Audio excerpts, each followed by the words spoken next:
Live special में आज हम रियलिटी टीवी पर बात कर रहे हैं कि उसका सच क्या है और ये सच कितना कड़वा है, ये समझने की कोशिश कर रहे हैं। खास मेहमान हमारे साथ बने हुए हैं।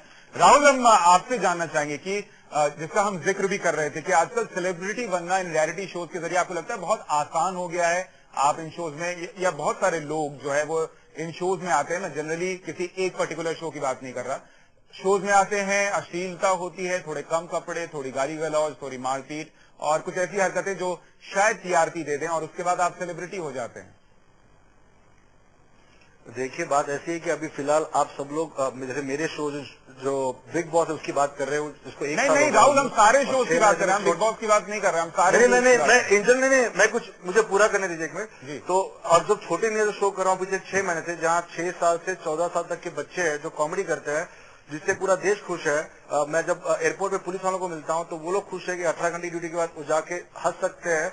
यहाँ लोग लाफ्टर योगा करते हैं, हम लोगों को हंसा रहे, पर उसके चुटकुले लोगों को याद नहीं रहेंगे, मगर बिग बॉस की मसाज जरूर याद रहेगी। तो कहीं ना कहीं समाज का समुद्र मंथन हो रहा है, तो आप जहर ले रहे हो, अमृत ले रहे हो, आप पे भी है कि आपको 1 साल पुराना शो में मसाज जरूर याद रहेगा, मगर हमारी सलोनी गंगूबाई ने सुना जोक आपको याद नहीं रहेंगे। तो कहीं ना कहीं आपकी समस्या भी है।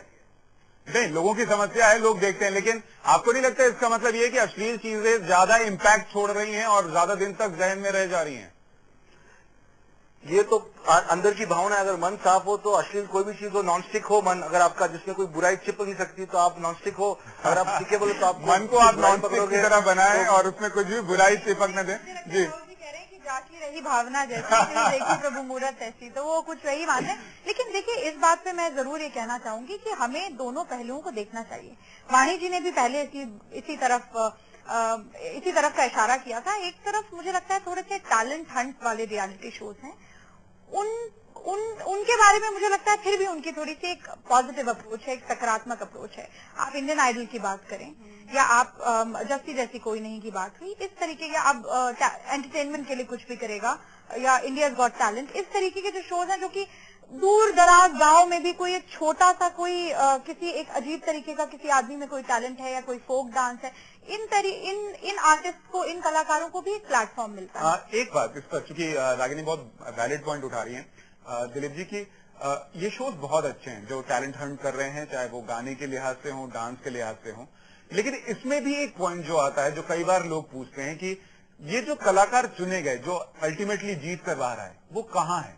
आप किसी भी शो को उठा लीजिए, चाहे वो सिंगर रहा हो या डांसर रहा हो या एक्टर चुना गया हो, वो आज तक नहीं मिलता, भीड़ में कहीं खो गया। चैनल ने पैसे कमाए, लोगों ने एसएमएस किए, उनके पैसे गए, लेकिन वो स्टार जो चुने गए वो कहाँ है, वो किसी को नहीं पता।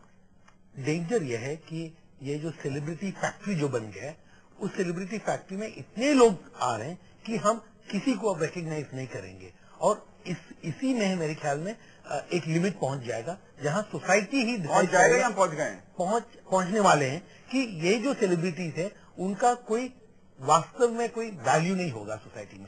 सब लोग समझेंगे कि ये शोज का कोई मतलब नहीं है, ये हमें बेवकूफ बनाने की तरीका है। जो पब्लिक को, जो अब इस वक्त चैनल्स में जो टेक्नोलॉजी है, जो इम्पोर्टेड टेक्नोलॉजी है, जो लोग इसमें जुड़ जाते हैं, वो मेरे ख्याल में डीवैल्यू हो रहा है। और ये सिचुएशन वानी, ये रियलिटी शो जिसका जिक्र वो भी करेंगे, एक ऐसी स्थिति पर पहुंच गया कि इतने सारा टैलेंट निकल कर आ गया कि उसे ऑब्जर्व करने के लिए शायद इंडस्ट्री के पास भी जगह नहीं है।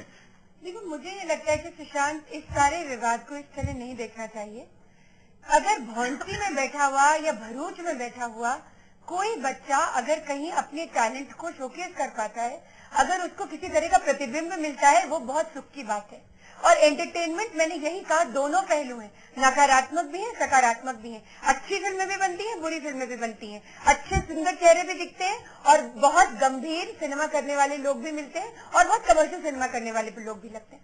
सवाल ये है कि अगर सचमुच ये सेलिब्रिटी फैक्ट्री है तो इनको सेलिब्रिटी बनाने के जरिए क्या क्या है? क्या सिर्फ एक शो? क्या कोई अखबार उसके बारे में नहीं लिखता? क्या कोई रेडियो स्टेशन उसके बारे में मंडे से थर्सडे तक बात नहीं करता? क्या ऐसा नहीं होता कि उनके पोस्टर और बिलबोर्ड चीख चीख कर रोज हमें उनके वजूद की याद दिलाते हैं? वो पूरा एक सिस्टम है। It is very clever brand building. वो उस शो को लोकप्रिय बनाने के लिए, उसके मनोरंजन को चीख चीख कर लोगों की मानसिकता में बिठाने के लिए पूरा एक कार्यक्रम होता है, एक पूरा कार्यक्रम की टाइम लिमिट, और जैसे ही वो कार्यक्रम की टाइम लिमिट खत्म होती है, वो प्रोड्यूसर अपना काम कर चुके होते हैं, चैनल अपनी टीआरपी ले चुके होते हैं।